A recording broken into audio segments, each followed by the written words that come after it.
Otra vez estamos aquí para traerles la astronomía. Hoy vamos a tener dos chavos buenísimos. Había yo acordado de una palabra que iba a decir, pues se me olvidó. Dos chavos que saben mucho de astronomía. Uno es aquí mi amiguito Joaquín Hernández, que está aquí, y el otro es Luis Miguel Robles Gil, que anda por ahí, pero ya no ha de tardar. Nada más quiero decirles algo. Hoy hubo un eclipse total de sol en Chile. Creo que fue a las 14:40. ¿Tú sabes a qué horas fue? Fue cerca de las 4. Pues cerca de las 4. 5 o 10 para las 4. Lo vimos en el YouTube.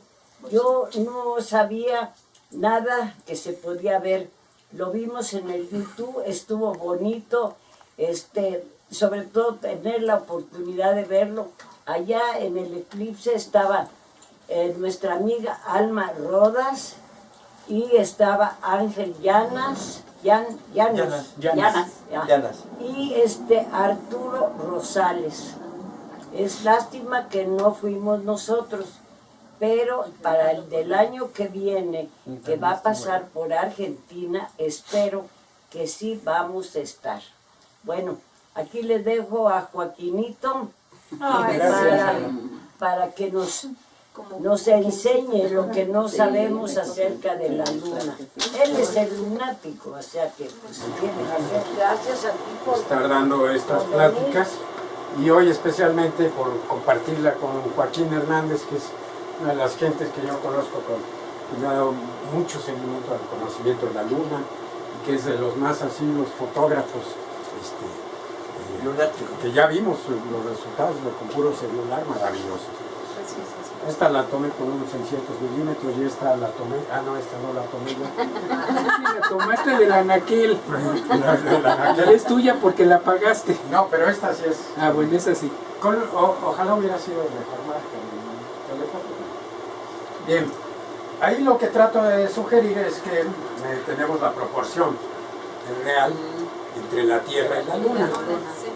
O sea, el diámetro de la Luna es apenas un cuarto y un cachito, más de un cuarto de lo que es el diámetro terrestre. Sin embargo, en volumen, pues cabe más de 6 veces, ¿no?, la Luna en el volumen de la Tierra. Pero su masa, pues es muy baja. Comparada a la Tierra, es de 81 veces menos masa que la propia Tierra. Pero en términos de gravitación, es un sexto de la gravedad terrestre. Fíjense qué interesante. Es en proporción de estas dimensiones y densidad de ambos astros. Pero sin duda, la Luna ha sido el astro más estudiado de todos los que tenemos al alcance del universo. Y hablo al alcance de telescopio, radiotelescópico, etcétera, etcétera. Y el único al que ha podido llegar el ser humano. Entonces la Luna ha sido ampliamente estudiada. Las misiones espaciales dieron una serie de conocimientos importantes o elementos importantes para la investigación. Entonces la plática que voy a dar se basa un poco en ese sentido, pero también en la visión del sistema solar en general, en tanto a lo que ha ocurrido en la propia Luna y en la Tierra también, por supuesto. Y actualmente, bueno, a principios de este siglo, se tenía una distancia con un error de 2 centímetros de la distancia de la Luna a la Tierra. Y como bien ya mencionó Joaquín, se pusieron estos prismas pentagonales y fueron prismas, quiero decir, un grupo de prismas, muchos prismas, pero fueron 5 grupos, 2 los puso la Unión Soviética y 3 los Estados Unidos. Y con base estar trabajando en estos rebotes de láser y láser que han logrado concentrar gran cantidad de energía para que se abran lo menos posible y tener la dimensión más nítida, lo que se buscaba era tener la distancia de la Luna a la Tierra con un error de 1 a 2 milímetros. ¿Sí? Todavía eso no sé si se ha logrado, pero pues ya hablamos de que se sabe de la distancia de la Luna en términos de milímetros. Estamos a ese nivel. Pero a 1 milímetro, pues es un proyecto muy ambicioso que se metió, ¿sí? Pero desde un observatorio de Arizona. Sin embargo, pues se tiene muchísimo conocimiento de la Luna. Se sabe que su distancia media es de 384.000 kilómetros, bajando a 359, 58 y hasta 410.000 kilómetros. En su órbita elíptica, cuando está en su máximo apogeo, o sea, lo más lejos de la Tierra, y en su máximo perigeo, que eso no es cada vuelta. ¿Sí?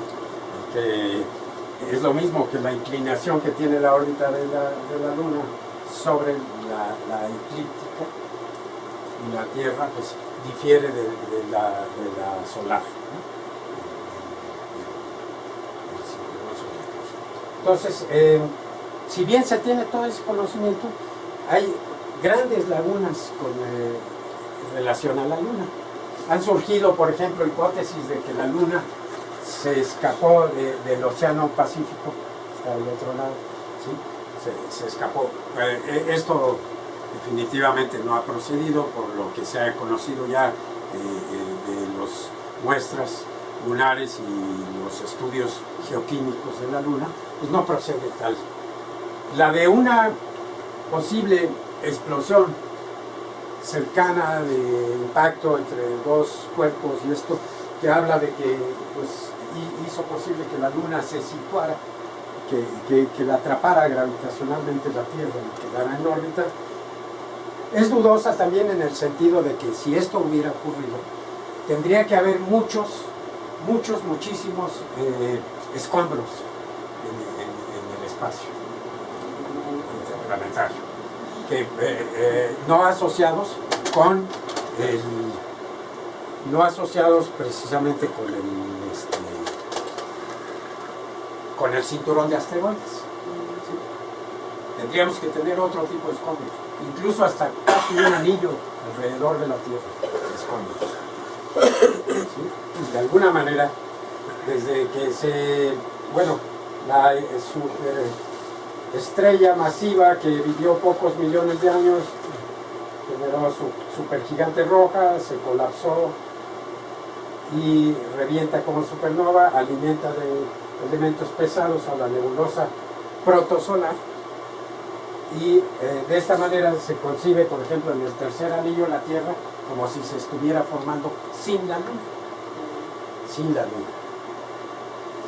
Y después, pues ya tenía la Luna, ¿no? Vamos a decir, aquí en este otro modelo, está Mercurio, Venus y la Tierra y la Luna formándose juntos, que es otra hipótesis también. Si bien es el astro más conocido, la Luna, no sabemos ni tenemos certeza de realmente el origen de la Luna con respecto a la Tierra. Pero esta es una hipótesis que puede ser importante, puede ser cierta.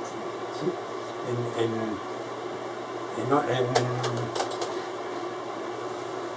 Y otra situación es que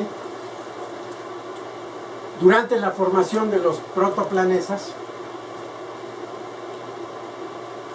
estuvo recibiendo una cantidad de impactos de los escombros que se encargaron de hacer la acreción de la masa de los planetas, ¿sí? Independientemente de un cinturón de asteroides que también ha sido responsable de los impactos que ha habido en el sistema solar, ¿sí? O sea, hay una serie de escombros que son los últimos cuando los planetas ya están prácticamente casi formados. En este caso sería la Luna, como decimos, ya lo mencionó Joaquín, la Luna en un estado incandescente. Todavía no se enfría la Luna, ¿sí? Y sin embargo sigue recibiendo impactos de una gran bombardeo de impactos que hubo en el sistema solar. En todo el sistema solar se registra, pero que no necesariamente están asociados al supuesto protoplaneta entre las órbitas de Marte y Júpiter que no se pudo formar, o bien que hubo la colisión de dos masas semejantes y reventaron, y entonces reventaron en todas direcciones, y de eso se han alimentado de impactos todos los cuerpos del sistema solar, pero que quedó, lo que reventó en el sentido del anillo, quedó en el anillo de asteroides, que no es pequeño, hablamos de unos 50 millones de kilómetros de espesor. Ahí una banda de asteroides entre Marte y Júpiter. Y más de estos 40.000 son más de un diámetro, más de un kilómetro de diámetro, todavía. ¿Sí? Bien. Esta es la nebulosa protosolar, el Sol prácticamente iniciando su ignición, ¿sí? Y se sabe por modelos de estrellas con masa muy semejante a la del Sol, y que se ha visto que recién formadas tienen vientos estelares súper intensos, y el modelo de este tipo de estrellas son las T Tauri. Las estrellas T Tauri son estrellas que generan tal viento que se sabe hoy que arrebataron las atmósferas de todos los cuerpos cercanos al Sol, ¿sí? Y probablemente no lograron hacerlo con los grandes planetas gigantes como Júpiter, Saturno, Urano y Neptuno, los grandes gaseosos, porque ya tenían mucha masa, y el viento solar pues a lo mejor sí hizo escapar, como en la Tierra el hidrógeno desapareció completamente. Entonces la segunda atmósfera que van a tener algunos de los cuerpos del sistema solar va a ser a partir del calor interno de estos cuerpos, a partir de todo un proceso volcánico, y generan una segunda atmósfera. Como en el caso de la Tierra, pues fue bien. Por otro lado, no se sabe tampoco en qué momento ocurre que el protoplaneta que se formaría entre Marte y Júpiter reventó. No se tiene una estimación directa si esto es posterior, y que pudiera responder más bien al segundo periodo de bombardeo intenso que tiene el sistema solar, mientras que el primero estaría respondiendo a los escombros que todavía venían de toda esta masa de supernova y que todavía estaban terminando de formar cada uno de los planetas y satélites del sistema solar. El caso es que quedó este cinturón de asteroides en algún momento, y como vemos aquí, la banda más densa.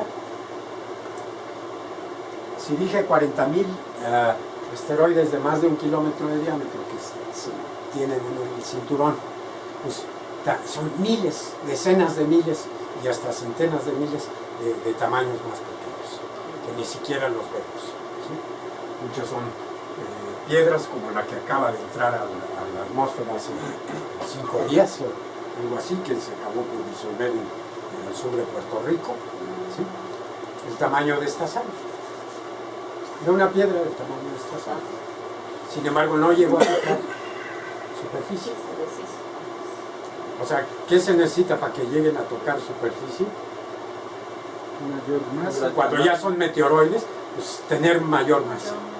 Mayor masa o ser muy densos, de los férricos, completamente muy densos que llegan. Pero también se necesita, para que los encontremos en la superficie de la Tierra, que caigan en un suelo blando. Perdón, en un suelo blando, sí, para encontrarlos como muestras. Pero en un suelo duro se pulverizan y generan un cráter, como lo hacen acá los. Bien, vamos a ver un recorrido rápido por el sistema solar, para ver cómo está bombardeado todo, así como Joaquín nos presentó la luna, la superficie lunar del lado que vemos, completamente bombardeado. Bueno, pues los impactos que se han tenido, por ejemplo, esta es una concepción para Mercurio, ¿sí? Donde es lógico, cae el cuerpo, es muy reducido comparativo al finalmente el cráter que va a generar, ¿sí? Pero se pulveriza todo él y toda la roca que ocupa el volumen del cráter. O sea, se revienta todo. ¿Por qué? Porque primero se funde, primero la onda de compresión llega, choca en la Tierra, ¿sí? En la superficie, empieza a fundir el material de la roca del planeta o luna, o satélite pues, con el que está chocando, y después hay una descompresión del asteroide o el meteoroide. Aquí, ¿qué llamamos asteroide?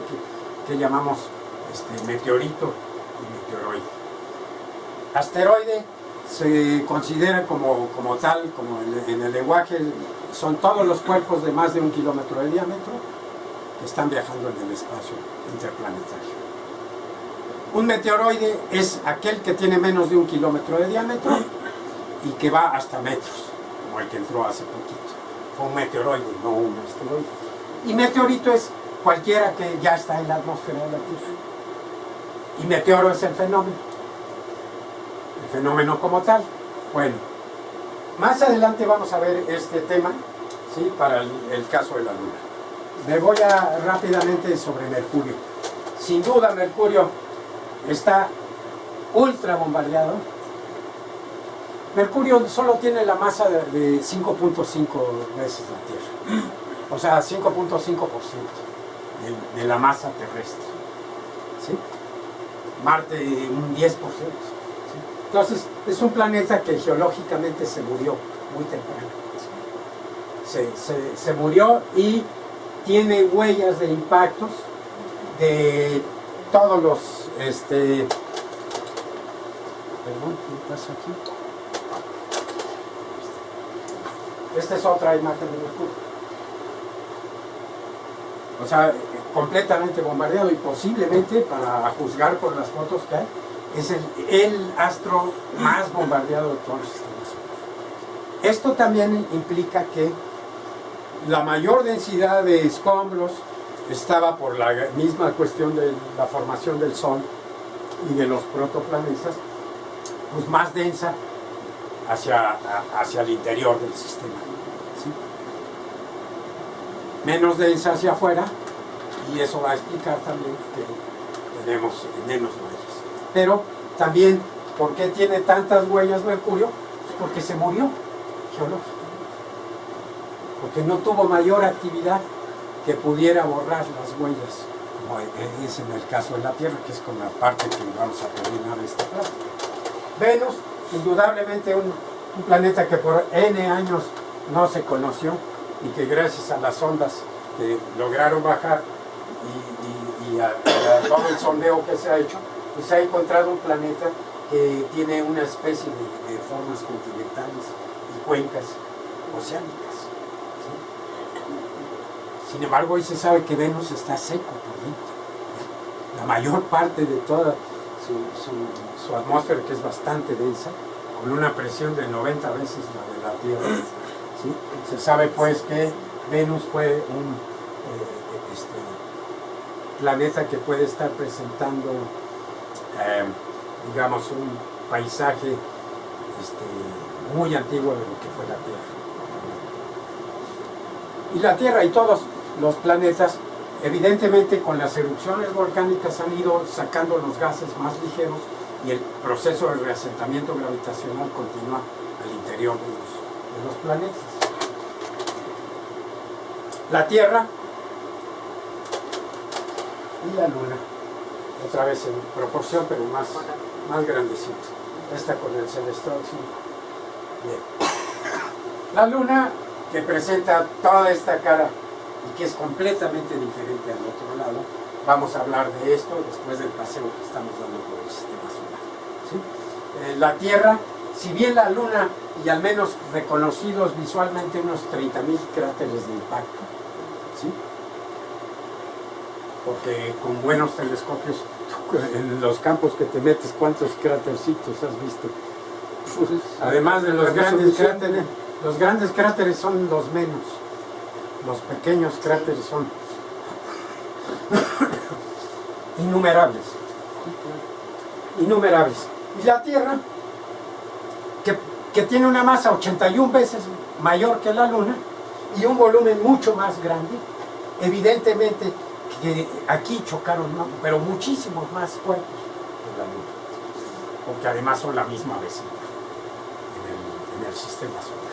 Pero la Tierra, como vamos a ver al final, les voy a presentar los escenarios de lo que hay en la Tierra, conocido como cráteres de impacto, algo de las muestras también de los meteoritos que han caído y un poquito del futuro de lo que va a ser el escenario que se plantea para a futuro en términos de impactos, ¿sí? Nos pasamos a Marte, que es un planeta pues también de muy baja masa, pero que tuvo una actividad geológica mucho más prolongada que Mercurio, ¿sí? Por ejemplo. O la Luna también, que no dije, la Luna también se murió geológicamente, pero algo la hizo como revivir cuando eructa todo el magma, y un poco son los impactos que fracturan el interior de la Luna, pero qué raro, como del otro lado, en la otra cara de la Luna, no es así. Y esa parte lo vamos a ver, porque ahí es donde yo quiero plantear aquí con ustedes una hipótesis, un postulado que tengo respecto al hecho de que hoy día todavía nadie tiene una explicación de la diferencia, por qué tan diferentes una cara y la otra, en muchos aspectos, gravimétricamente, altimétricamente, el tipo de corteza, el espesor de las cortezas, ¿sí? Y los mares. Bueno, pero sí tiene el volcán Marte, el volcán más alto del sistema solar, el Monte Olimpo, que se considera de unos 25 kilómetros de altura, ¿sí? Desde su base.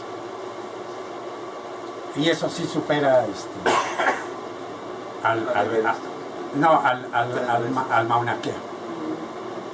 Mauna Kea, que es el volcán más alto de la Tierra, desde su base en el fondo del Pacífico, ¿no? hasta arriba. Y no el Everest, no el K2, ni nada de esto de los Himalayas, que tienen desde su base mucho menor altura, porque las bases o los piedemontes de los Himalayas no parten del nivel del mar, están mucho más altos, ¿sí? A la altura de la ciudad de Delhi y un poco más.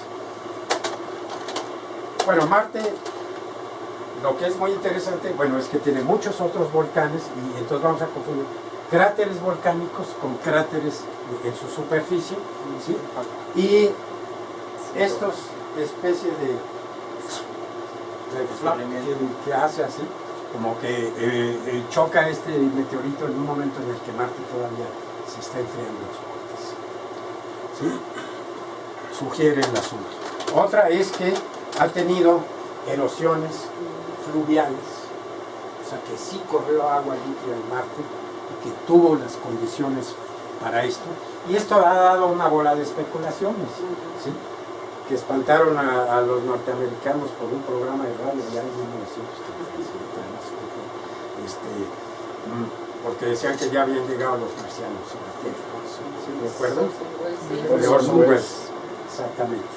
Y muchas especulaciones más, incluso en esta perspectiva de luz y sombra, esto que parece como una cara, y realmente no es nada más que un momento, unos minutos nada más del asunto, ¿sí? en el caso de Marte. O sea, esa perspectiva se pierde en tanto el Sol de Marte, ¿sí? para la rotación de Marte, que es rápida también, ¿sí? Y desde luego, pues Marte es un planeta que comparativamente con Mercurio tiene muchísimo menos cráteres de impacto, y también menos que la Luna, ¿sí? Pero Marte tuvo alguna actividad importante, tuvo actividad fluvial, tuvo actividad geológica que fue más allá de la propia Luna.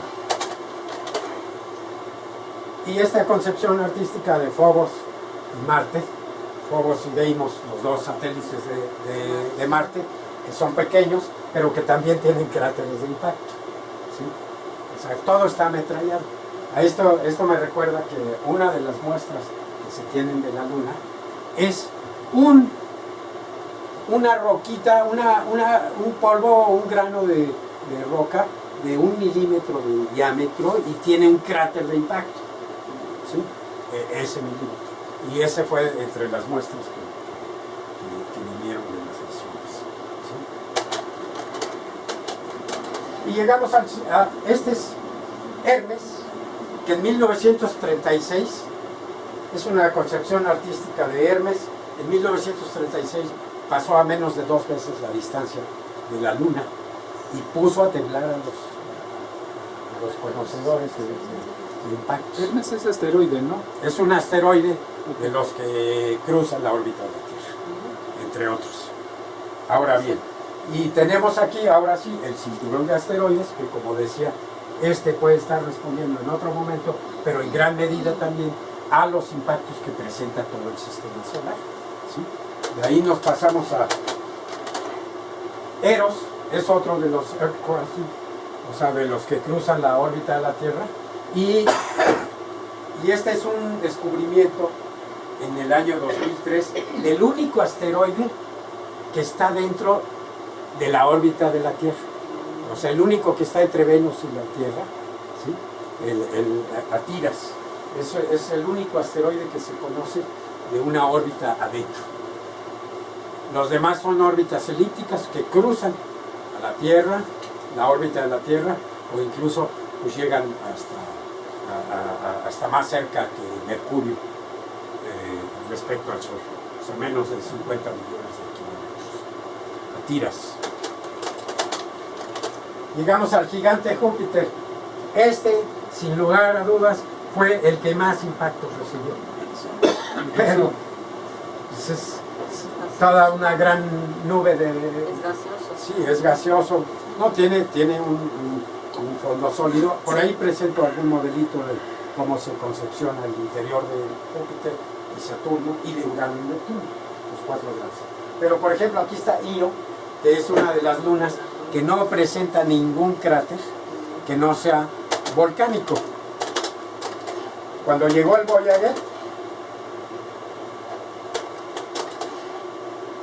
lo que encontró fue, el Voyager 1, lo que encontró fue volcanes en erupción en Io, y luego hasta llegó a darse la idea de una tasa de que cada 7 años la superficie de Io se modifica, no es la misma.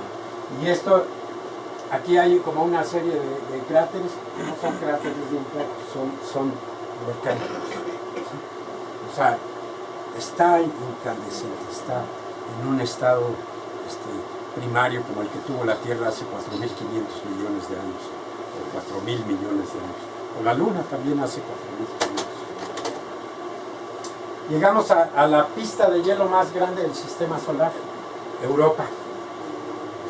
Una corteza de hielo, toda de hielo, de un espesor que va entre los 16 y 25 kilómetros, ¿sí? Y con un océano líquido al interior.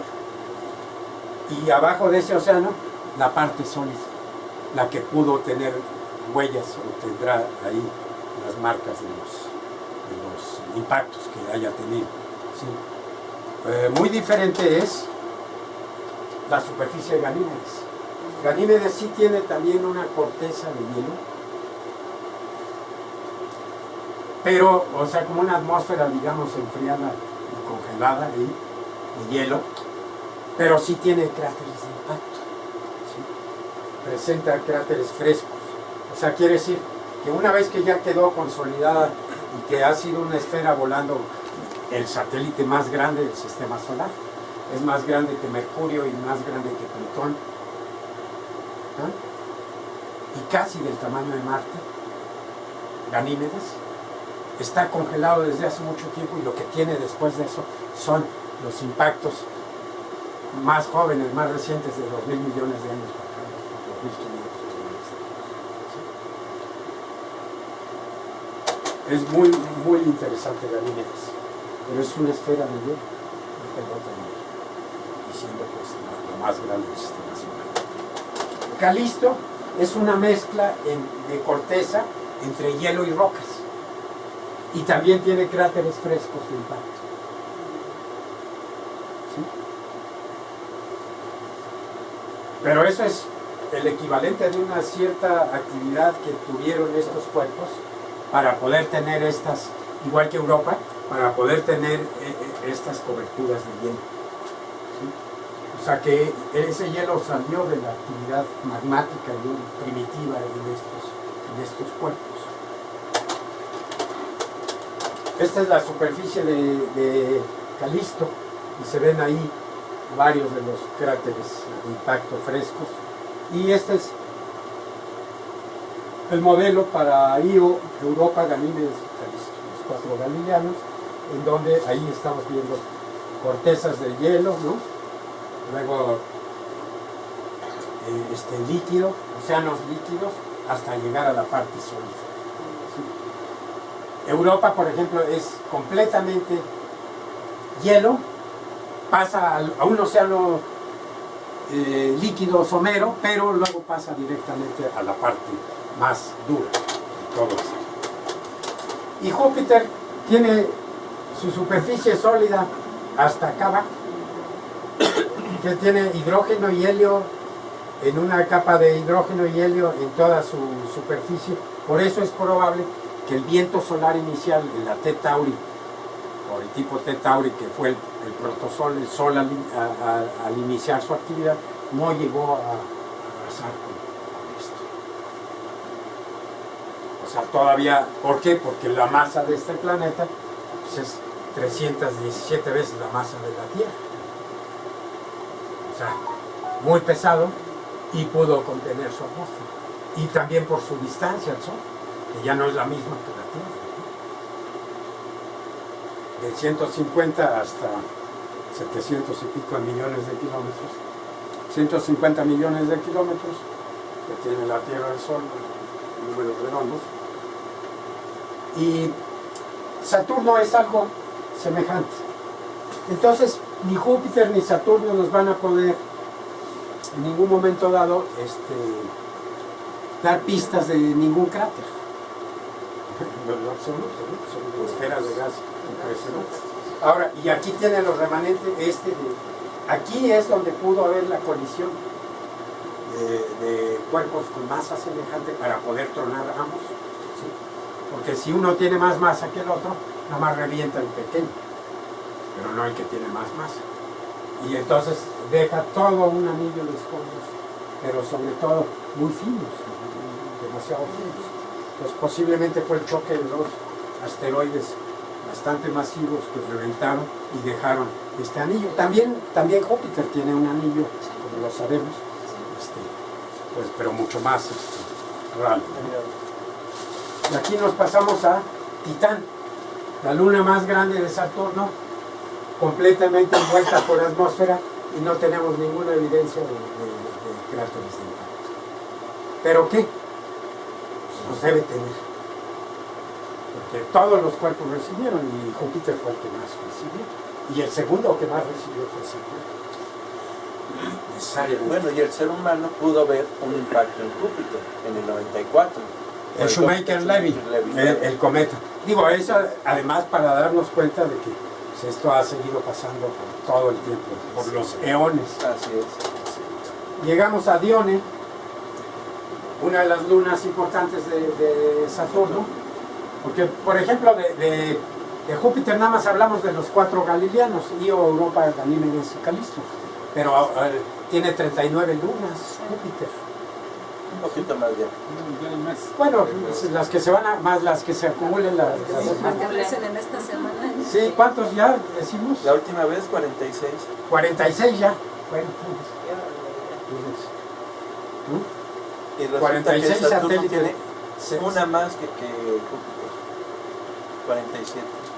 Sí. Estamos hablando entre ambos ya casi 100 satélites.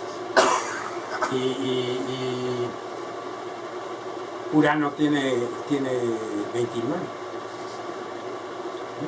29 satélites. Todos están bombardeados. ¿Sí?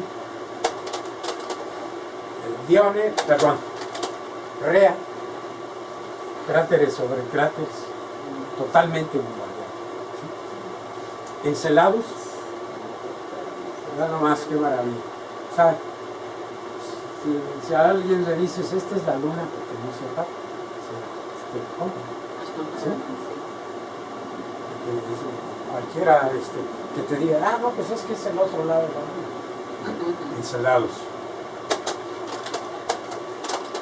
Mimas es una cosita de 400 kilómetros, muestra un enorme impacto, un trancasísimo de cientos de Es la estrella de la muerte. de diámetro. Mimas. Nos vamos a Urano, que también tiene anillos. Urano que tiene anillos también, y tiene 29 satélites conocidos, y que su eje apunta hacia el Sol. Entonces aquí el día dura 42 años y la Vámonos noche para dura allá, ¿no? 42 años. Sí, vámonos para allá. Pues sí, si hay buenas fiestas, la noche dura 42 años. Pues sí, imagínate que hacemos aquí. Todos los gigantes son con anillos, ¿no? Sí, entre Sí, Todos, Júpiter, Saturno, los Urano, gigantes tienen anillos. y tienen tantas lunas, o sea, seguro hubo colisiones que generaron estos anillos. Sí, como análogamente es el anillo del cinturón de asteroides, que está entre Marte y Júpiter, ¿no? Bueno, de Urano, Ariel, que tiene grandes contracturas, fracturas, que se supone se forman cuando el interior del satélite se enfría y entonces se contrae. ¿Sí? Tiene estas contracturas. Ariel, Umbriel, Miranda, no, este es Miranda, sí, también, es Miranda, y Titanio también, Titanio, completamente, también con estas contracturas y completamente bombardeado. ¿Sí? De ahí nos vamos a Neptuno. La órbita Neptuno, y la órbita bien elongada de Nereida. ¿Sí? Tritón y Nereida también presentaron a la vista cráteres de impacto. ¿Sí? Pero no tan numerosos ya. ¿Sí? Se dan cuenta, entre los impactos que vimos en los satélites de Saturno, sí, entre los de Saturno, Urano y ahora Neptuno, pues sí está bombardeado, pero con mucho menos densidad. Y desde luego que Plutón y Caronte también deben de ser lo mismo. O sea, son planetas, son planetoides, sí, planetoides ahí dándose quién es el planeta, ¿no? Pero rocosos, ¿sí? A diferencia de todos los gaseosos. O sea, más bien como los satélites que tienen los planetas gaseosos. Y pues definitivamente hay poco. Yo no tengo en diapositiva ninguna, pero ya se han tomado fotos de Plutón. ¿Sí? Hay fotos de Plutón y efectivamente presenta bombardeo de impactos. Urano y Neptuno son muy parecidos a Júpiter y Saturno, también en el sentido de tener atmósferas muy grandes y núcleos muy pequeños y muy masivos. Bueno, ahora pasamos a la Luna. En la Luna, como ya vimos, trata de simular el gran impacto que tenemos en lo que sería el mar oriental, ¿no? Dejó como dos anillos, ¿no? Montes cordillera. Concéntricos, exactamente. ¿Y aquí qué es lo que pasa? Llega el asteroide, empieza a fundir el material en la onda de choque, empieza a abrir y a pulverizar, el material sale volando para todos lados, se descompresiona, explota el asteroide, ¿sí?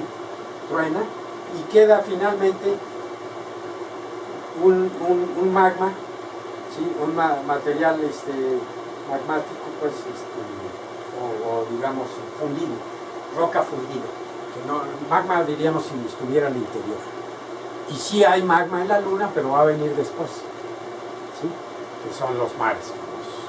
Ahí hay otra diferencia, ¿no? En términos de las concepciones que hay en términos de Pero el caso es que, perdón, al final de cuentas, queda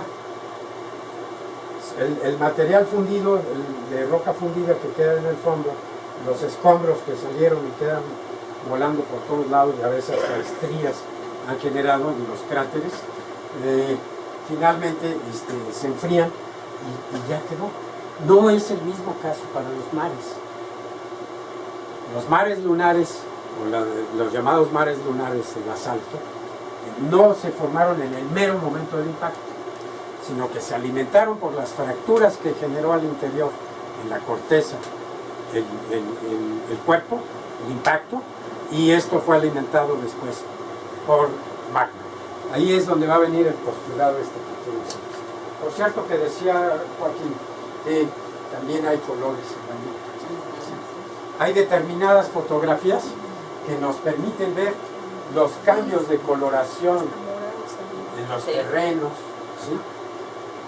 ¿Qué pasó? Nada. Que nos permite ver esos cambios de coloración. ¿Sí? Y una de las cosas que ha de ser fantástica sería poder estar viendo un eclipse total de sol, como el que ocurrió hoy en Chile, Argentina y Uruguay, ¿sí? Pero estar viéndolo desde la luna. ¿Se imaginan el anillo naranja, rojo, completo de la Tierra, la mitad atardeciendo y la mitad amaneciendo, y los colores que da en la superficie lunar? Y estos colores además se diferencian según el tipo de componentes químicos. ¿Sí? Mira este foto. Sí, eso está muy contrastada, los colores. Ajá. Y son los materiales que hay en la superficie. Exactamente. Esto, Los azules son propios de titanio, los rojos, titanio. naranjas son de hierro. Óxidos de hierro, titanio, y bueno, hay otra serie de cosas. Amarillos tienen olivitas. Olivinos, Entonces, hay muchas cosas. Feldespatos, plagioclasa, que es la superficie más o menos de la corteza más abundante en la luna, ¿no? Y aquí está el mar oriental, después del enorme trayazo que vimos, de impacto. Bueno. Las misiones Apolo que vemos aquí, en los diferentes puntos donde se situaron, algunos muy bien pensados estratégicamente en la frontera entre las zonas de Highlands, o sea, tierras de montaña y mares, ¿sí? Todo esto pues vino a traer una serie importante de elementos de información, ¿sí? La recolección de las muestras lunares, no son pocas, son bastantes las muestras que se pudieron colectar. 360 kilos. Más o menos, 360 kilos de rocas se trajeron. ¿Sí? Aquí están unos de los ejemplares. Este es de las tierras altas. ¿Sí? Y esto permitió hacer análisis muy claro de la cuestión geoquímica de la luna. Perdón. Y ahí tenemos un perfil. ¿Sí? De los diferentes basaltos, de las anortositas, ¿sí? Aluminio, fierro, magnesio, sus proporciones, ¿no? Calcio, ¿no? Magnesio, níquel, cromo, fierro. Todo esto permitió hacer algo que ya se venía estudiando para el caso de la Luna y compararlo con la Tierra, y definitivamente los números no son en lo absoluto compatibles, y la cantidad de feldespatos y plagioclasa que abundan en la corteza de la Luna hace pensar que de ninguna manera la Luna se despegó del Océano Pacífico como habían estado pensando. No, de ninguna manera. O sea, no hay correspondencia. Son cuerpos diferentes, ¿sí? Además, digo, la densidad es muy distinta. Y además todos esos estudios han permitido, igual que saber de la antigüedad de los cráteres, en estas épocas que fue mencionando Joaquín, de el periodo prenectaris, nectaris, el imbrium, ¿no? El ímbrico, ¿sí? Y así hasta los periodos que los vamos a ver aquí de otra forma distinta, presentados, pero nos permiten ver la luna primitiva. Esta es la luna hace 4.000 millones de años, 3.900 millones de años, que es el cambio en la era selenológica. ¿Sí?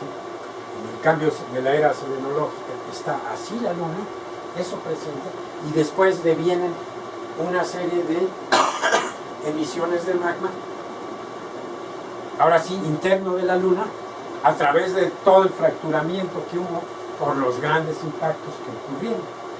Y sobre todo los grandes impactos que ocurrieron entre los 3.900 millones de años hacia hace 3.000 millones de años. ¿Sí? Que fue la época del segundo bombardeo. ¿Y a qué llegamos con esto? Llegamos al hecho de que después vino la última actividad que tuvo de calor interno la luna, vino hacia la superficie, pero nada más de un lado, de la cara que vemos hacia la Tierra. Por decir así, aquí escribimos cómo estaba la luna en inicio, seguimos y sigue acá, hasta llegar. Y fíjense, hasta acá aparece, entre los 3.000 y 2.500 millones de años, la mayor parte de la emisión del Oceanus Procellarum, o sea, de los grandes basaltos que llenaron estos llamados mares lunares. ¿Sí?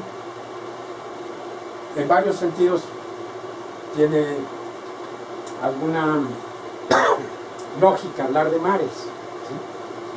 Por ejemplo, son cuencas bajas, son de corteza delgada, mientras que las tierras altas tienen corteza. Por decir, la luna difiere entre las zonas más bajas de su superficie y las más altas hasta 16 kilómetros. ¿Sí? La Tierra es del orden de 20 kilómetros. ¿Sí? 11 kilómetros en la fosa de las Marianas y los 8 y pico, 9, casi 9 en los Himalayas. ¿Sí? Son los 20 kilómetros de la topografía que tenemos en la Luna. 16 kilómetros. Hay unos cantiles impresionantes, ¿no? Profundos. Ahora bien, hasta llegar a la Luna actual, donde vemos los mares que nos mostraba muy claramente, y ya no nos detenemos en eso, Joaquín, ¿sí? ¿Y a dónde vamos? Vamos a lo siguiente. Aquí yo presento los diferentes periodos selenológicos, ¿sí? O geológicos, ¿sí? En donde tenemos que la edad de la Luna está en esta línea, 4.600 millones de años. Esto también debido a que las muestras que se trajeron lunares permiten conocer la edad de la Luna. Antes de las misiones Apolo no se tenía ni siquiera la idea ni de la edad de la Tierra, ni de la edad de la Luna, ni del sistema solar. Fueron estas muestras las que permitieron conocer la edad de la Tierra, inferida a partir de la edad de las rocas más antiguas de la Luna y también de los meteoritos. Esta correlación entre la edad de los meteoritos y la edad de las rocas lunares permite saber que la edad de la Tierra es de 4.600 millones de años, igual que en el caso de la Luna. Y sin embargo, aquí tenemos, ese es el periodo prenectariano que duró entre los 3.600 y 3.200 millones, 4.600, perdón, y los 4.600 y 4.200 millones de años. Viene el periodo nectariano, pero fíjense cómo la abundancia de cráteres, de miles de cráteres por millón de kilómetros cuadrados, ¿sí? Baja, o sea, por cada 10 kilómetros, 10 millones de kilómetros cuadrados, va bajando va bajando, y aún en el periodo ímbrico, prácticamente la actividad de impactos ya bajó completamente. Y la más alta está en el periodo prenectariano y nectariano. ¿Sí? Aquí es donde hubo el bombardeo, un primer bombardeo y un segundo bombardeo importante. ¿Sí? Esto baja radicalmente a los 3.900 millones de años cuando viene la formación de la cuenca del Imbrium. ¿Sí? Cuando viene la formación de la cuenca del Imbrium, de ahí hasta los 3.200, 3.100. ¿Sí? Y aquí es donde se forma el océano procedánico. O sea, la extrusión de grandes cantidades de magma ya no coincide con la gran cantidad de impactos que se reciben. ¿Sí? ¿Esto qué quiere decir?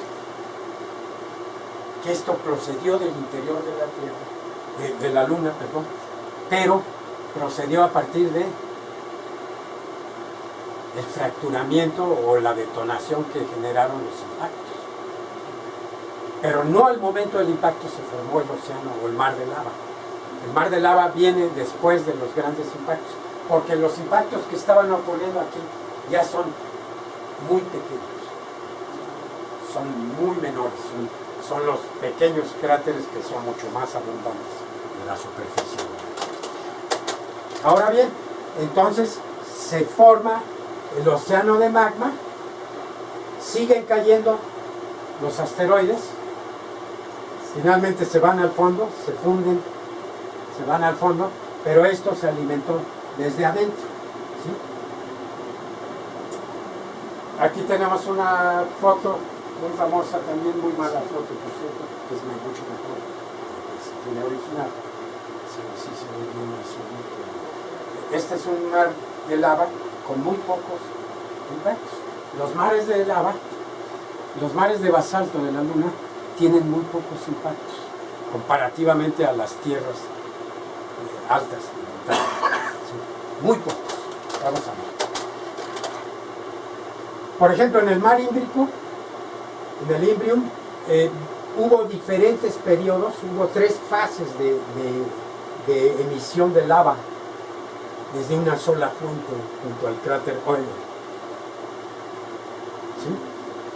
Y tiene diferentes fases y diferentes alcances, lo cual fue conformando el mar. ¿Sí? Ímbrico. ¿Sí? No fue de un solo jalón, fue una cosa que fue ocurriendo, digamos, en diferentes periodos. En este tramo de la historia de la Luna, ¿sí? hace 3.700 o 3.600 años. Y fue de lo primero que se formó en cuanto a mares. ¿Sí? El néctar, el Imbrium, y ya mucho más adelante en el tiempo, se formaron el mar de la tranquilidad, el Procedánico. Y lo último es la actividad copernicana. La última parte, que ya es hace 800 millones de años, 800, 900 millones. Esto va demostrando pues que lo siguiente. Ahora vamos a ver el hemisferio sur de la Luna. Fíjense qué interesante, para los que ya se durmieron. Estamos viendo el hemisferio sur de la Luna completamente ametrallado aquí en esta parte. ¿Sí? El lado oculto y el lado visible hacia la Tierra con menos. ¿Sí? Y esto con más. Y vemos el lado oculto de la Luna, que no es el Dark Side of the Moon de Pink Floyd. ¿Sí? El Dark Side of the Moon no existe. Sí existe todo el tiempo. Pero la luna llena, la cara que vemos, puede ser el Dark Side of the Moon cuando hay luna nueva. ¿Sí? Y viceversa. El lado oculto de la luna, miren, completamente ametrallado, como lo señaló Joaquín, con mucho menos mares. ¿Sí? Estas son las partes que se acercan más a la parte del este lunar, del oriente, oriental lunar, ¿sí? Pero vean esto, qué diferencia enorme, ¿no? Sí. Entre esto y la cara Sí. que nosotros vemos. ¿Sí? Esta es una foto, una imagen en las, orbitando una de las misiones, toma y en el lado oculto y ven la cantidad enorme de miles de pequeños cráteres. O sea que si habláramos de la cantidad total de cráteres que tiene la Luna, Impresionante. más de 100.000, mucho más, ¿no? O sea, miles y miles de impactos tiene la Luna, ¿sí? En este mismo, mire, este es dos cuencas, una en el lado oculto de la Luna, el lado lejano, el far side, el lado lejano de la Luna y el lado cercano de la Luna. La densidad de cráteres de un lado y la densidad del otro. Esto evidentemente habla de dos cuestiones diferentes en tiempo. Estamos hablando de que aquí tenemos huellas de impactos y aquí tenemos la formación de un mar. Pues es Ptolomeo, según dice el Sí. pie de palo. Ptolomeo, sí. Bueno, pero de un magma, producto de que no lo tienes acá en esta comparación en escala muy semejante, o casi igual.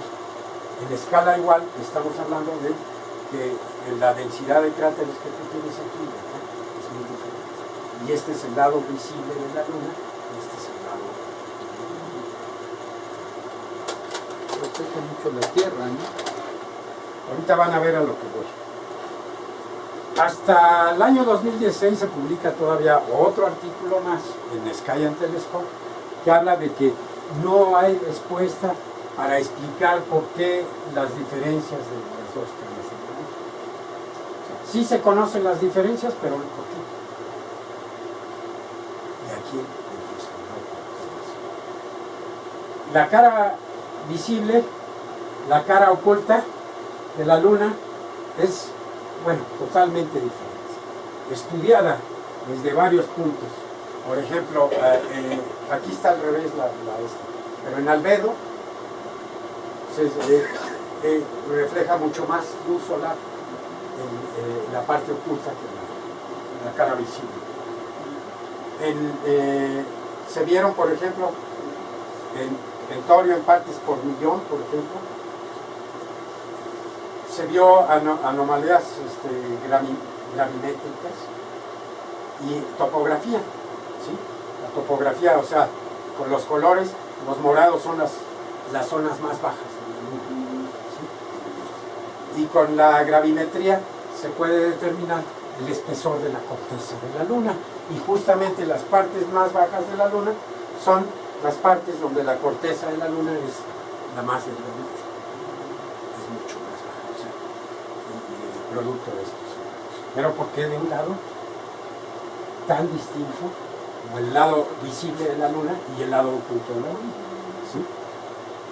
Muy diferente. Bien.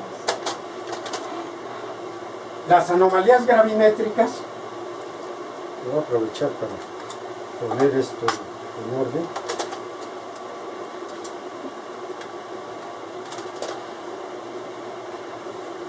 Ahí está, ¿verdad? Ahora sí. Las anomalías gravimétricas hablan de lo siguiente. El análisis que se hizo es de que la cuenca generada por el impacto, ¿sí?, genera la ascensión de manto y entonces muestra una anomalía gravimétrica distinta, ¿sí? Y luego con el tiempo esto tiende a equilibrarse, se vuelve a hundir, ¿sí?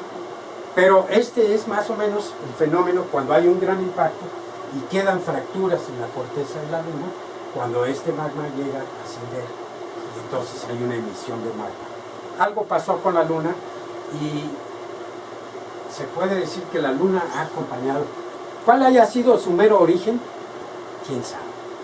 Pero que ha acompañado a la Tierra por mucho tiempo, sí, porque llegó a frenarla para que presente la misma cara. Y el planteamiento que yo hago para poder explicar esto también parte de lo siguiente. Además de estos análisis, de que las misiones instalaron sismógrafos y se detectan terremotos profundos en la parte interna, en el poro, en el núcleo externo, digamos, de la Luna, y también mostraron cráteres superficiales en la corteza en estos puntos. Y estos puntos son más o menos, esta es la cara que da la Tierra y esta es la cara oculta, ¿sí? La actividad sísmica detectada en la Luna, que si el sismo hubiera sido acá, de todas maneras estaría registrado en cualquier punto de la Luna, ¿sí? Pero están del lado de la Tierra. Ahora, decimos, la Tierra es 81 veces más masa que la Luna. Y la Luna es un sexto de la gravedad de la Tierra, ¿sí? Entonces, los mares de lava son estas partes negras, estos magmas negros que se ven acá y salieron hacia el lado de la Tierra, ¿sí? Entonces, si partimos del hecho o la hipótesis de que la Luna ha acompañado a la Tierra tantísimo tiempo y que desde hace ya varios eones presentan prácticamente la misma cara hacia la Tierra, ¿sí? Entonces vemos cómo la Tierra jaló todo esto. ¿Por qué no lo hizo del otro lado? Si del otro lado recibió impactos del mismo orden. Y hasta mayores, porque la Tierra le hace sombra a la Luna. Muchos de los impactos que llegarían a golpear la Luna pegaron en la Tierra. O sea, o los desvió la Tierra. Sencillamente no pegaron. El lado de acá recibió más impactos, porque por todo ese tiempo que ha acompañado la Luna y que presenta la misma cara, entonces tiene mucho más evidencia de esos impactos. Por otro lado,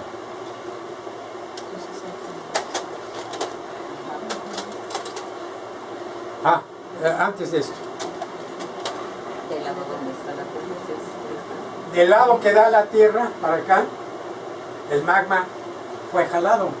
El centro de masa de la Luna no está en el centro de la Luna, está más cerca hacia la Tierra. El centro de gravedad del sistema Tierra-Luna, esa es otra cosa. Es el comportamiento en la órbita con el Sol, cómo se va moviendo la Tierra y la Luna en una danza maravillosa. Es esto, ¿sí? Aquí está el centro de gravedad del sistema Tierra-Luna, que es diferente al centro de la Tierra y que es diferente al centro de masa de la Tierra, que tampoco está en el centro de la Tierra, ¿sí? Y el centro de masa de la Luna tampoco está en el centro, está tendido hacia la Tierra, ¿sí?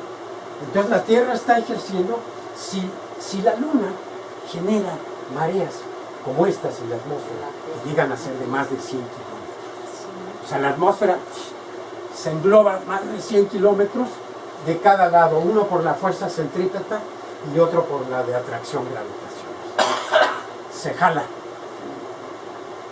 Y la Luna lo hace en los mares. Hay mareas en este planeta que llegan a 17 metros de altura, en estrechos como el de Baffin, entre Groenlandia y la isla de Baffin, donde la Luna está jalando y claro, se hace un efecto de embudo ahí y entonces llega a elevarse muchísimo la marea. Pero en otros puntos hasta un poco, pero eso hace la Luna. ¿Qué hace en la Tierra la Luna? También tiene efecto. marea. Sí, también. Las mareas terrestres sólidas hacen que en un plenilunio y en perigeo la Luna levante en la Ciudad de México 32 centímetros a cierta hora y 6 horas después esté abajo y otras 6 horas después, casi 32. En el Ecuador hasta más de 50 centímetros. La marea sólida. O sea, la Ciudad de México asciende, baja 6 horas, sube otras 6 horas, vuelve a bajar otras 6 horas. Y conforme va avanzando la Luna, con respecto al que son dos cosas diferentes, ¿sí? La Luna, en sus fases, tarda 29 días y medio en dar la vuelta a la Tierra, en sus fases. Pero estrictamente con relación a la Tierra tarda 27.33 días en dar la vuelta a la Tierra. Entonces, este periodo del ciclo alrededor de la Tierra, que no es alrededor, esta danza que les digo, la Luna va rebasando, la Tierra va rebasando, la Luna va rebasando, la Tierra, y en este giro que hace la Tierra está aquí. Pero como va en movimiento con respecto al Sol, ¿sí? Entonces es una danza en la que van haciendo esto. La Luna más prolongado y la Tierra iría haciendo nada más un viaje así. Y la Luna mucho más. ¿Sí? O sea, van en esa danza. Con un sexto de gravedad de la Luna genera todas estas cuestiones. Entonces asciende, está fracturado el terreno por los impactos y entonces se genera el montón de magma. Vamos a la siguiente.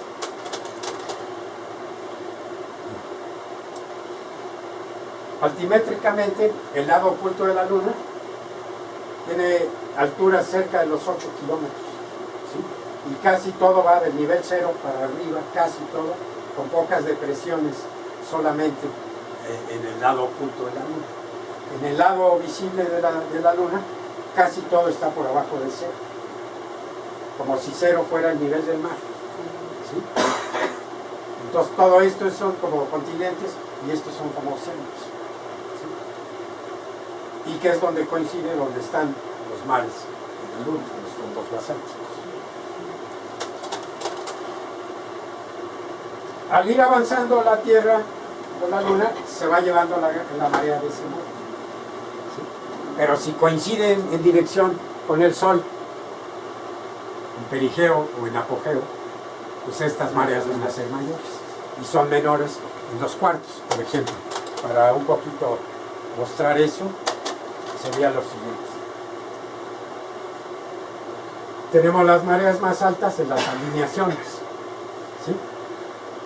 Y las mareas menores cuando se presentan los cuartos de guante y de creciente. Por ejemplo, la marea, en el caso del Mont Saint-Michel, muy famoso de Francia, Bretaña, en Francia, ¿qué pasa? Que la marea avanza más rápido que el galope de un caballo. Se deja venir una ola impresionante, llega arriba y rodea la isla y la incomunica, la isla de Mont Saint-Michel. Y esto cada vez que sube la marea y cada vez que baja. Vamos rápido. En este otro panorama vemos, por ejemplo, que los cráteres que tienen diámetros entre 5 y 10 kilómetros son muchísimo más abundantes y el número de cráteres por densidad por millón de kilómetros cuadrados mucho mayor en Mercurio que en la Luna o que en Marte va bajando. ¿Sí? Y en el caso de, por ejemplo, de los cráteres que son diámetros entre los 40 a 120 kilómetros de diámetro, ¿sí? Son más abundantes en la Luna, ¿sí? En el caso de Mercurio también, la Luna y Marte, ¿sí? En ese momento. ¿Esto qué les sugiere a ustedes? Es que la densidad, cómo está distribuida dentro de la superficie, cómo fueron los impactos dentro de toda el área y la superficie de la Luna, ¿no? Por ejemplo, Mercurio, que tiene la mayor densidad para cráteres entre 5 y 10 kilómetros, como en cráteres mayores de 40 kilómetros hasta 200 kilómetros, es superior la curva de Mercurio. Es que también hay que considerar qué tienes enfrente. O sea, el Sol jala mucho y como Mercurio está muy cerca, es el que recibe también mucho impacto. La Tierra le jala muchos impactos a la Luna y eso también ese es un elemento, pero otro elemento es que la Luna borró muchos de sus impactos con la emisión del magma que le jaló la Tierra. Es que a mí lo que me hace cortocircuito, y te lo confieso, Miguel, de tu planteamiento, es cuál es el mecanismo que originó esa salida o esa emisión de magma. Porque me queda claro cuando tú tienes una emisión por un impacto, que es la manera en la cual el magma sale. Pero lo que no me queda muy claro es cuando tú tienes un periodo tan grande de millones de años para la salida de ese magma. Entonces eso me está sugiriendo que tú estás hablando de la formación por volcán, no tanto por una emisión de impacto. Porque eso de esperar miles de años para que aflore el magma, ¿cuál es el mecanismo que originó eso? Entonces la única cosa que queda, y ese es el ejemplo que pones, es una emisión volcánica. Pero ¿por qué no salió para allá? No hay volcanes. ¿Por qué no salió esa emisión parejo? En el lado Es que oculto salió. en el lado oculto lo que la tienes Tierra. es impacto y tienes acumulación de esos residuos del impacto. Porque si bien una emisión te provoca llegada de material y lo estás ahí almacenando, no se va. Aunque venga un desprendimiento de material, la explosión se queda en el ambiente y luego cae. Y eso está acumulándose del lado oculto. Esta imagen que presentas, por ahí tengo otra que parece como un huevo, donde la cara más oblonga está hacia la Tierra. Hacia la Tierra. Y esta no tiene tanto. Entonces es cuando dices, el centro de gravedad y el centro de giro de la Luna no coincide con El centro de masa. con el centro de masa, sino que está corrido hacia la Tierra. Por ese jalón, por esa forma de huevo. ¿Pero Entonces, por qué corrido hacia la Tierra? porque es el que jala. Ahí viene, porque El la jalón Tierra está gravitatorio. generando, Un jalón gravitatorio. si dijimos que la Luna es un sexto de la gravedad de la Tierra, ahora imagínate el efecto de la Tierra sobre la Luna. Es enorme. Sí. Entonces, el hecho de que el magma haya salido por emisión volcánica hacia la Tierra es que desde antes, cuando la Luna empieza a frenar, a presentar la misma cara a la Tierra ya está ejerciendo un tirón desde el interior. Pero ahora también Y por eso los sismos están de este lado. Y por eso las emisiones de magma están de este lado. Acá está la Tierra. Si fuera únicamente por explicación de mares de lava o de roca fundida por impacto, tendría que ser parejo. El otro lado. no, porque en el lado oculto tienes mayor presencia de impacto, que te modifican el cuadro. Presentaste, estaba sí, hay mayor presencia de impacto, precisamente. aquí. No, Y precisamente hay menos porque mares. aquí se borraron. No se borraron, no hay. Están debajo de las El emisiones impacto de magma. llegó, Si salió se el formó magma un y océano se- de lava, ¿sí? Como ya lo viste acá. ¿Dónde está? No la tengo aquí. Un océano de lava. Ahí está. Ahora, ahí tienes. Un océano de magma en la Luna, un mar lunar, que es alimentado por las fracturas de la corteza. Pero ¿cuál es el mecanismo? ¿Y qué lo está provoca? el mecanismo que lo está jalando es la Tierra misma? ¿Sí? Por eso jaló el magma hacia la cara visible. Eso implicaría No que del el otro magma está lado. fundido. Que lo tienes fundido. En ese tiempo lo tenía fundido la Luna. Exactamente. Pero De lo que habla justamente es que la Luna, su última vida geológica, la presentó a partir de jalar el calor de la Luna, se vino hacia el lado de la Tierra. Esto es sumamente interesante porque... Perdón, ¿a dónde estoy viendo? Perdón. Chispas. Es acá. Ay, aquí no es aquí. Aquí vamos, ¿no? ahí. Aquí. Y vamos acá. Bueno, estoy de acuerdo en que es muy discutible el asunto, pero por eso es un postulado que yo estoy haciendo. ¿Por qué se fueron todos los mares del lado visible de la Luna y nadie los explica hasta ahorita? Nadie.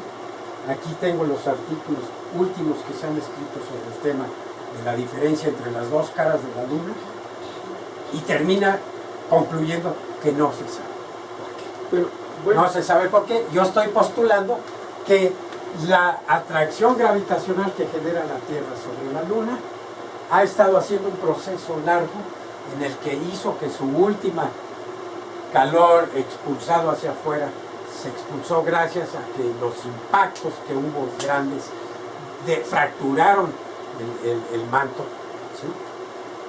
Fracturaron la corteza lunar y subió el magma, que no del otro lado. Ese es el punto. Ese es el punto fino de esto. Pero justo lo dejo en ese postulado, en el sentido, por ejemplo, de que no queda duda de que Mercurio ha sido el más impactado de todos los cuerpos del sistema, y esto ya también lo mencionó él, en el sentido de... Voy a pasar ahora, por última parte, la última parte de esta plática, a la Tierra. La Tierra, ¿por qué no tiene todo ese bombardeo que ya vimos en todo el sistema solar y no tiene esas atmósferas de Júpiter, Saturno, Urano, Neptuno? ¿No? ¿Por qué? Porque es un planeta con un conjunto de dinámicas que generan todo un sistema dinámico, ¿sí? Erosión, lluvias, todo el rollo que quieran, pero también modificación de suelos, ¿sí? Modificación de suelos a partir de esto, a partir de que se está completamente retroalimentando esto, moviendo la corteza terrestre, haciéndola derivar, ¿sí? Haciéndola derivar de esta manera. O sea, se apertura hace 190 millones de años en la parte del sur del Atlántico. Se genera todo esto casi durante 200 millones de años, da apertura al océano Atlántico y hace derivar estas masas en sentidos opuestos, haciéndola chocar con el fondo pacífico, y primero no era nada, todo venía del fondo, bajo el fondo, y al chocar ahí lo va subiendo del nivel del mar y lo va metiendo, ¿sí? Y de esta manera se va construyendo el territorio, ¿sí? En todo el caso de América, en todas partes, pues, en todos los continentes, porque ya dividido así se da colisión de placas y apertura de fondos oceánicos, ¿sí? Continuando el Atlántico por el sur del Índico y siguiendo hacia el Pacífico hasta la falla de San Andrés, ¿sí? Todo esto, y estas son lo que se mueve en centímetros por año corteza terrestre en las diferentes placas tectónicas, ¿sí? Esta dinámica, a lo largo de unos millones de años, te borra todas las huellas posibles que estén alteradas directamente donde se da la colisión de estas placas, ¿sí? Y eso va cambiando con el tiempo, y tenemos pocos lugares verdaderamente antiguos, como la península del Labrador o de Sudáfrica, que es donde han encontrado mayores huellas de impacto, de cráteres provenientes del espacio.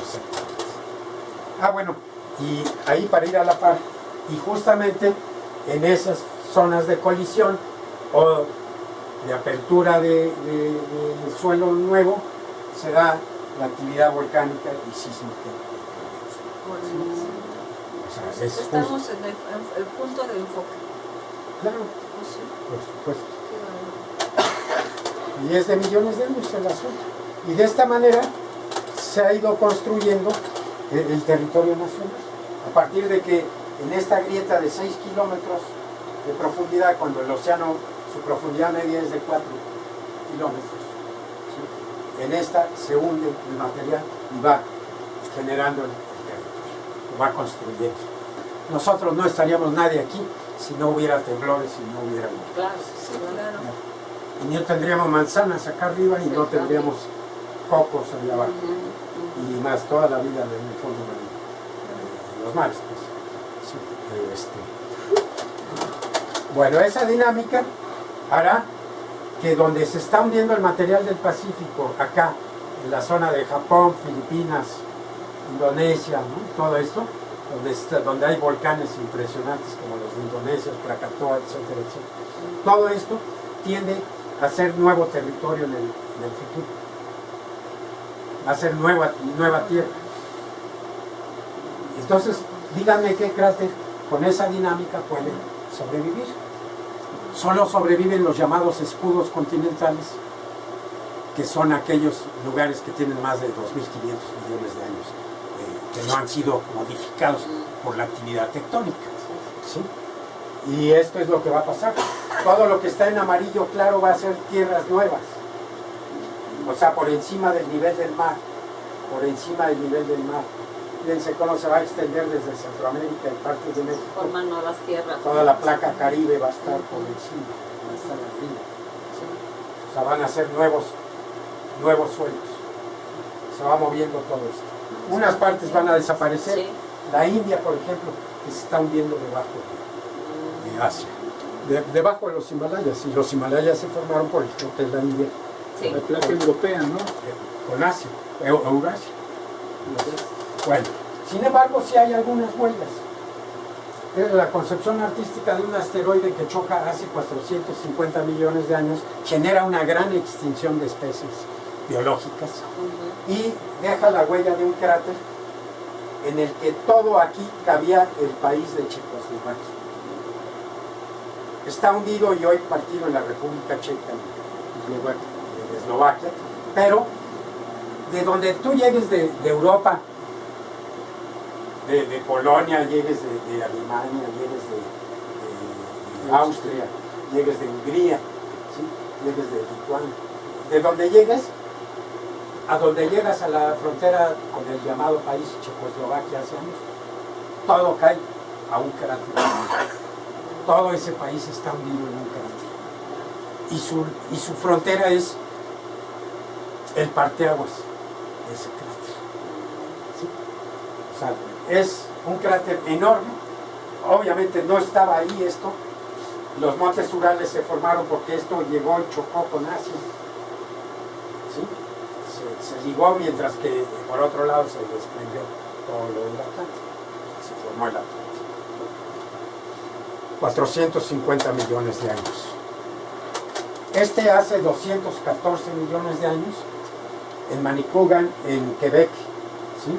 De unas 60 kilómetros de diámetro, más o menos, 60 a 70 kilómetros de diámetro, en tiempos de aguas y en el invierno, el mismo cráter, ya todo congelado, nieves, etc.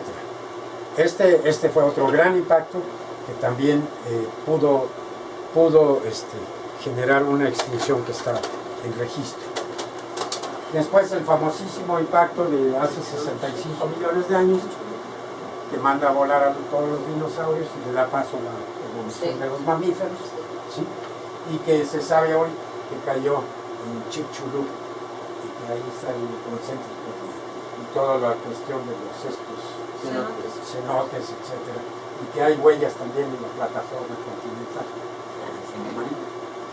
de este mismo impacto. Esto pregunta que si realmente los impactos son la causa de todas las extinciones masivas. ¿No? ¿No? Hay extinciones masivas como esta, que responde a hace 450 millones de años, corresponde al impacto de Checoslovaquia. ¿Sí? Aquí tenemos una de 251 millones de años que no está asociada con impactos. ¿Sí? Y tenemos otra gran extinción hace 200 y pico de millones de años, que es posiblemente Manitoba y otros impactos que hubo en la época, y luego la de 65 millones de años. ¿Sí? Pero hay un estudio, hay una relación interesante que plantea extinciones y cráteres. Y por ejemplo en el Cretácico terciario, que es el impacto de 65 millones de años. Claro, en términos de especies, se cobró en grande, ¿no? Hay otras donde hay, pero fíjense, en general Estos son diámetros de más de 10 kilómetros de cráteres. Estos son todos los cráteres y estas son las extinciones que ha habido. En el Ordovícico, en el Devónico, en el Pérmico, el Triásico y en el Cretácico terciario. ¿Sí? Estas son las extinciones que ha habido y cuáles de estas coinciden con impactos. O sea que no todos los impactos han generado extinciones, ni todas las extinciones se deben a impactos. Entonces debe de haber otros mecanismos en donde tal vez hace 250 millones de años hubo un cataclismo de otro orden, ¿sí?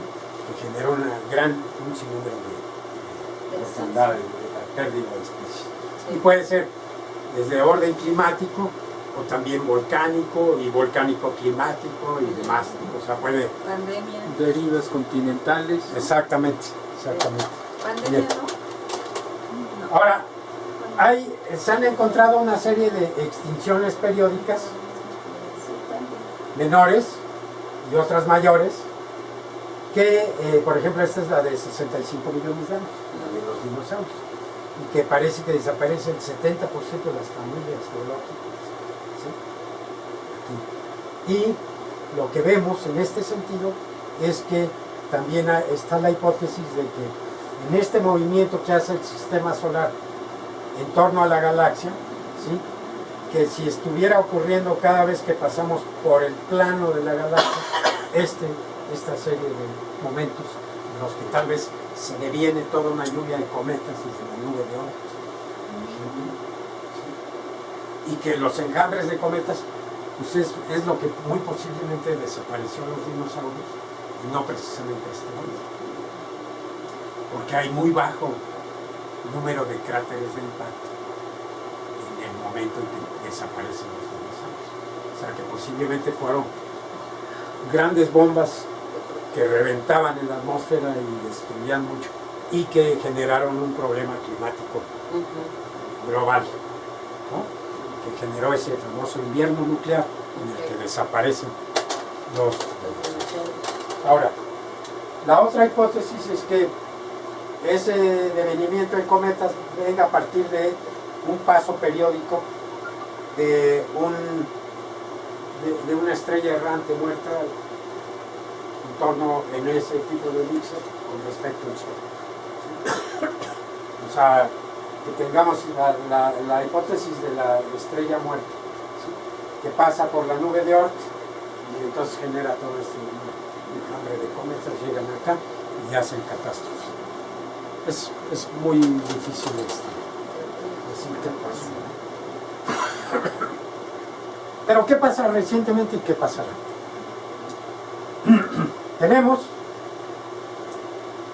asteroides y a cada rato, varios como el que cayó hace unos días atrás, que se acabó de pulverizar al sur de Puerto Rico. De esos ya ha habido varios que han sido descubiertos muy pocos días atrás y que los descubres y a la semana van a caer, o menos de una semana.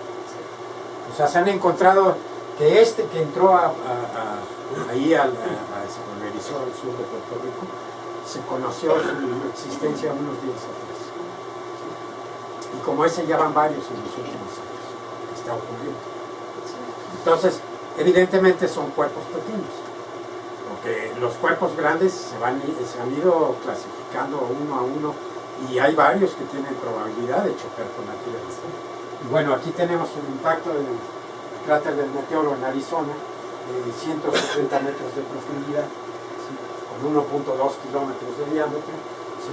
Que fue una pelotita, una roca de 25 metros que golpeó, pero abrió sendo cráter, ¿sí? Y esto más o menos explica pues, la dinámica misma de todos los cráteres. Pero esto ¿hace cuánto fue? 25.000 años. O sea, son recientes, son a la vuelta de la esquina del tiempo geológico. Ese es este que está aquí, el número 1. Pero todos estos se han encontrado acá. Wow. Estas ciertamente son tierras muy antiguas. Son territorios muy antiguos que no han sido todavía afectados tectónicamente. No ahora, lo fueron anteriormente. México es un territorio muy joven, sobre todo todo el sur de México. Entonces, es muy difícil encontrar en México cráteres de impacto importantes, porque antiguos, porque es muy joven, ¿sí? Y de esta manera en el mundo se han encontrado. La otra razón por la que también hay tantos es que son territorios mucho más estudiados. Pero, por ejemplo, la selva del Amazonas no es ninguno, pero ahí puede haber un buen, porque además es antigua. El suelo de la selva del Amazonas es antiguo. Muy antiguo, ese sí estaba ligado a la Pangea. ¿Sí? Claro, los Andes son muy jóvenes, 30 millones de años para acá. Empezaron a emerger hace 30 millones de años. Bien. Y esta es un listado de diámetros. Nada más me voy a los grandes. Este de Popigai en la ex Unión Soviética, 100 kilómetros de diámetro, edad 30 más menos 10 o 5 millones de años. ¿Sí? Otros que tienen más de 150 millones, que casi tienen 2.000 millones de años. ¿Sí? ¿Sí? Por ejemplo, en Canadá, Sudbury, o el de Bradford en Sudáfrica, tiene 1970 más menos 100 millones de años. Son cráteres de impacto importantes. Este fue nada más de 1.2 kilómetros y se mide en miles de años. O sea, en millones de años no figura. De aquí para acá empiezan a figurar en millones de años. Y estos son los cráteres que tenemos en la Tierra. Son muy pocos. Todo el sistema solar está bombardeado. Sí. ¿Sí? Y son muy pocos los que tenemos en la Tierra. Algunos ejemplos son estos. Este cráter de impacto, que tiene hasta cuerpos de agua. Y eso lo va erosionando, lo va borrando. Exacto. Y todo, las lluvias, y La lluvia, el el viento, viento. el sol, la noche, los cambios de temperatura. Y el ser humano. ¿Eh? Y el ser humano. No, pues las minas acaban con todo. Bueno, finalmente hablo de que se viene una serie de cometas hace 12.900, casi 13.000 años, y impactan allá, impactan en esta parte de la zona y en el lago Ontario, que es este que está acá. Ahí se encontró en el fondo una especie de cráter. Entonces, pues sí, porque vienen, los cometas vienen con escombros también. Y acá. El área impactada hace 12.900 años y huellas como estas que están acá, como ver una capa de materiales, ¿sí? Entre dos capas diferentes y tener ahí la huella geológica, claro. O incluso esta huella en el fondo del lago Ontario, ¿sí? 1 kilómetro hace 12.000 y coincide con la edad, puede ser, o sea, puede estar ligado a ese impacto de la Ice Age. Y hace unos 10.000 años, estos impactos que fueron rasantes, o sea, como que llegaron así, como para dispararle en los patos, ¿no? Sí, sí. Así, llegaron rasantes. De esto se ha visto huellas de Marte también, al respecto. Pero este fue en Argentina, y miren, estas son las huellas. Estamos hablando de un cráter bastante largo, de unos 30 kilómetros de largo, ¿sí? Y 2 kilómetros de espesor, 3 kilómetros, ¿sí? Y esta es en Marte. Esta gota pudo ser un caso y luego el otro, ¿sí? O sea, primero llegó uno de esos rasantes y luego llegó el otro. Después, ¿quién sabe? ¿Sí? ¿O se partió? Y se partió. Son depósitos de tsunamis asociados al choque de un asteroide en el Océano Índico, en la isla de Madagascar, ¿sí? Y la forma en cómo arribaron los tsunamis. Hubo un tsunami hace 2.000 años y cubrió todo lo que sería la ciudad de Nueva York, en una zona que es muy estable tectónicamente hablando, donde no hay sismos importantes, en Nueva York, y que se asocia al impacto de uno de estos. De un asteroide que chocó en el Océano Atlántico cerca de Nueva York, de Terranova y toda esa parte.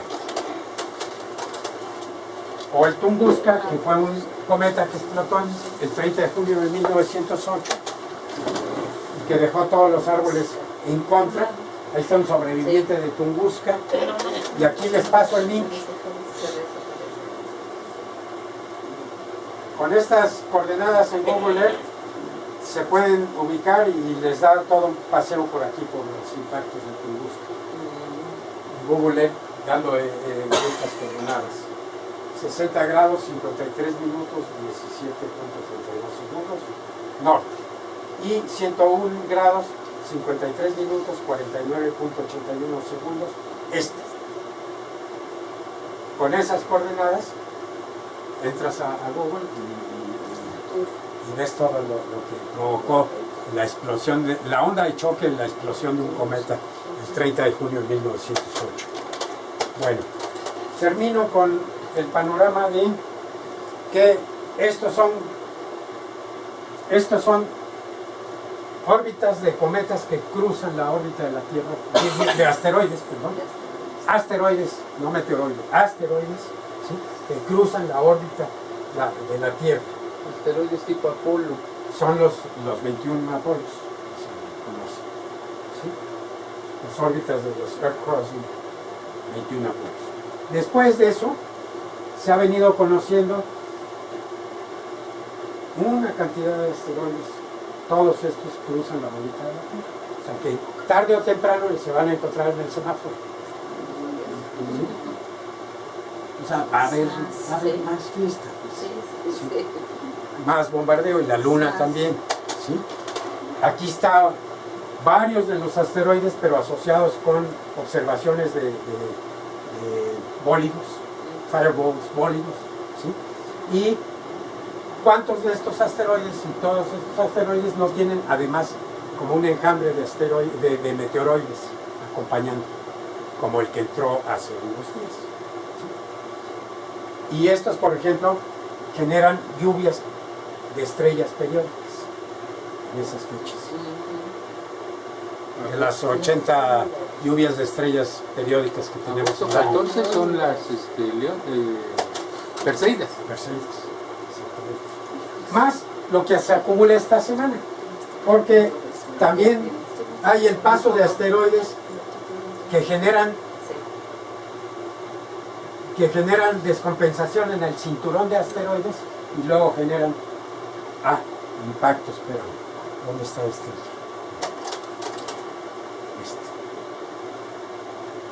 Que generan impactos que siguen pulverizando los asteroides y que van a viajar y van a venir a chocar, como asteroides más pequeños o meteoroides. Pero me pasé una que está aquí, que es importante. Esto es las probabilidades que nosotros tenemos de impacto, sin considerar la suma que va a generar el desvío de estas cosas, y sin considerar la llegada de cometas, tampoco. Entonces, tenemos que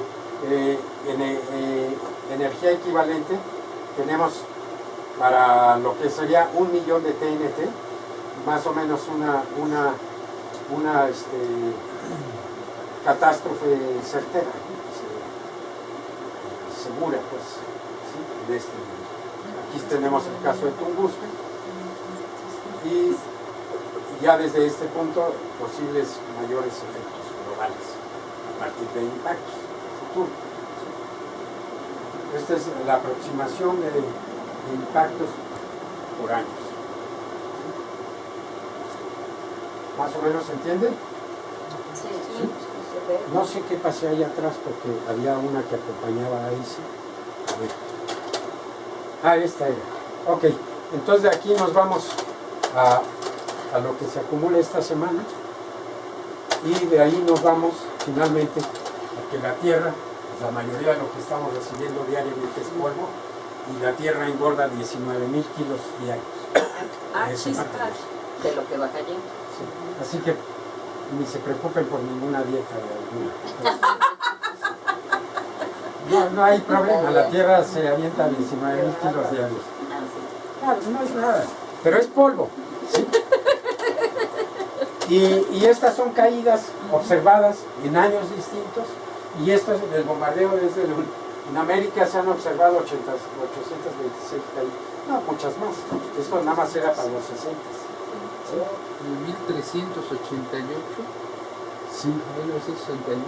De 1388 a 1961 hubo 826 caídas.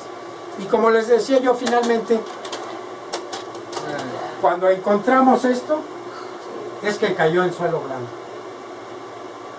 Si no, lo que vamos a encontrar, a la diferencia, es como el cráter que lleva ahí mismo. Este lleva un cráter de impacto. Este está en minería, Sí.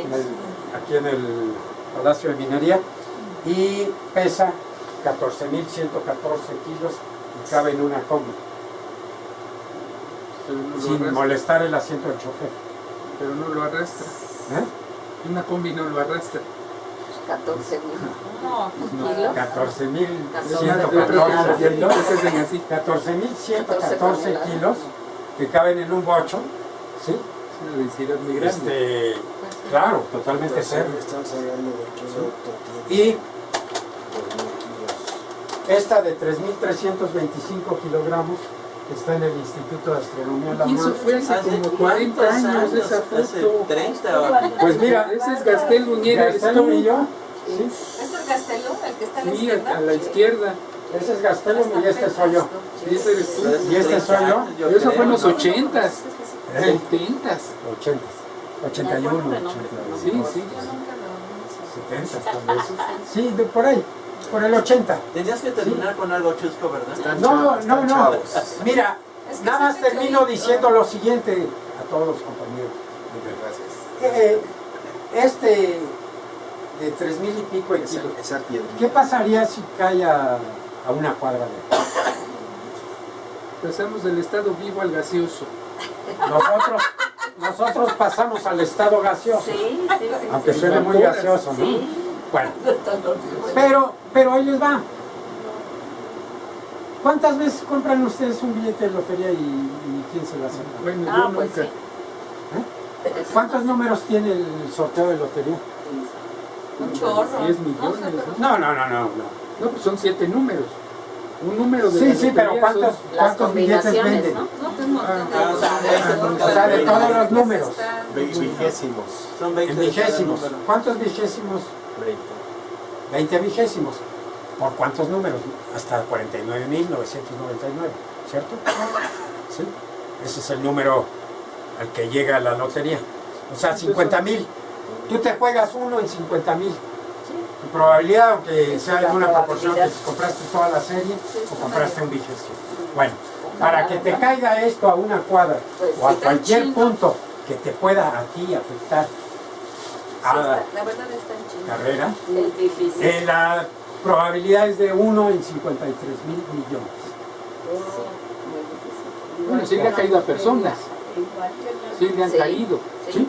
Pero, ¿cuántas personas somos? Se sacaron la Tú, lotería. ¿cuántas veces cabes en la tierra y estés en el lugar preciso Listo. para Bueno, recibir un abrazo? Claro. O sea, cuando te Un toque, trancazo es, estamos hablando de cuando uno te en toque, 53,000 te quites. millones. Y cuando Se no, que te sacaron la pongas. lotería. No, pero vea, la probabilidad es 1 en 53,000 millones. La probabilidad de la lotería es 1 en 50,000, o sea, Poco por favor, probable. es poco probable por todas las veces que quepo en el planeta que me puedan afectar y estar en el lugar en el momento. Exacto. Por lo tanto, pues no creo que haya tanta preocupación en ese sentido, pero sí la de una catástrofe global que pueda Ah, generar sí. un Exacto. asteroide. Muchas gracias por su atención.